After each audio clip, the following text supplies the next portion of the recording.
मेरा नाम नीता तिवारी है। मैं कक्षा 8 की विद्यार्थी हूँ। मेरे विद्यालय का नाम पूर्व माध्यमिक विद्यालय घोसाया बलरामपुर है। मैं आज आप सबको अपने सपने के बारे में बताने जा रही हूँ।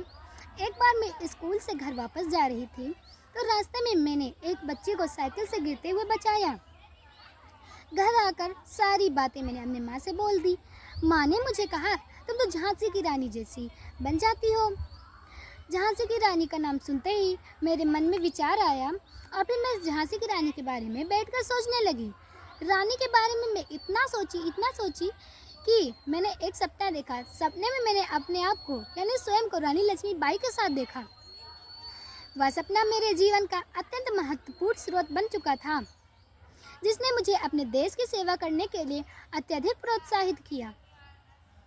सच कहूँ तो मैं बचपन से ही रानी मणिकर्णिका, जिन्हें हम मनु या रानी लक्ष्मीबाई के नाम से जानते हैं, से बहुत प्रभावित रही हूँ।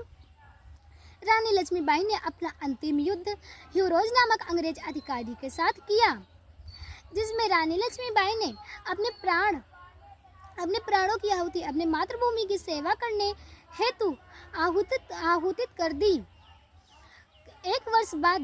युद्ध के एक वर्ष बाद ह्यूरोज नामक अंग्रेज ने रानी के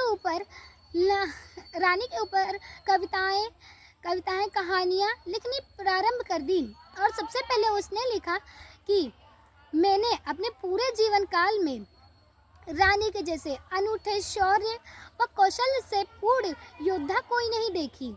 रानी लक्ष्मीबाई के बारे में ह्यूरोज ने एक गान भी लिखा, जिसमें लिखा था, मर्दों में मर्दानी थी वह झांसी वाली रानी थी। उनकी ये पंक्तियाँ आज भी हमारे इतिहास में समझने व समझाने के लिए पर्याप्त हैं।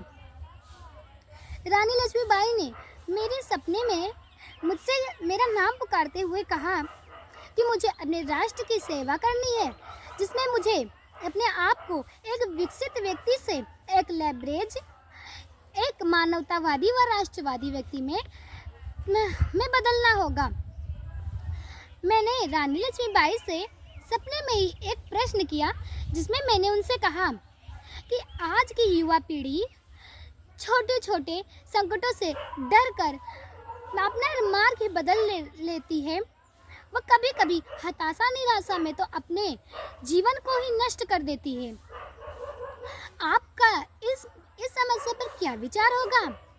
रानी लक्ष्मीबाई ने कहा कि हमारे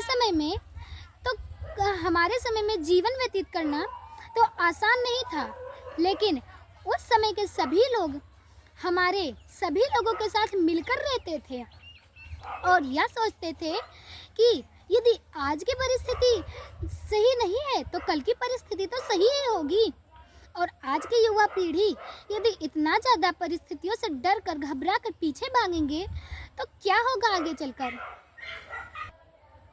देश के गौरवशील प्रतिष्ठा को हम धूलित कर देंगे, क्योंकि आज आप स्वतंत्र हैं। सारी परिस्थितियां आपके हाथों में बसी हैं। आपको सबके साथ तालमेल बिठाना होगा। मैंने सपने में ही रानी से दूसरा प्रश्न पूछा, जिसमें मैंने कहा कि हम अपने देश की सेवा कैसे कर सकते हैं, उसका मान कैसे बढ़ा सकते हैं। थोड़ा गंभीर होकर रानी लक्ष्मीबाई ने मुझे कहा कि यदि हम बलिदान का महत्व समझें, यदि हम अपने देश को आगे बढ़ाने के लिए सभी देशवासियों को एक साथ रहना चाहिए। किसी में आज जो जातिगत भेदभाव है उसे मिटाना होगा। आज का देशवासी अपने कर्तव्य को समझने और अपनी पूरी ईमानदारी के साथ इसे व्यतीत करना होगा। यदि हम इन सारी परिस्थितियों को एक साथ करें, वह सभी के साथ मिलजुल कर सारी परिस्थितियों का सामना एक साथ करें, तो हमारे देश का मान बढ़ेगा और हमारे देश का मान बढ़ेगा। इस सपने के माध्यम से मेरे मन में देश की सेवा के प्रति एक नई गहरी भावना उत्पन्न हुई। मैंने यह भी समझा कि हमें अपने कर्तव्य के प्रति सदैव समर्पित रहना चाहिए। उस महान आत्मा को सत सत नमन है। चमक उठी सन 57 में, वह तलवार पुरानी थी, खूब लड़ी मर्दानी, वह तो झांसी वाली रानी थी। धन्यवाद।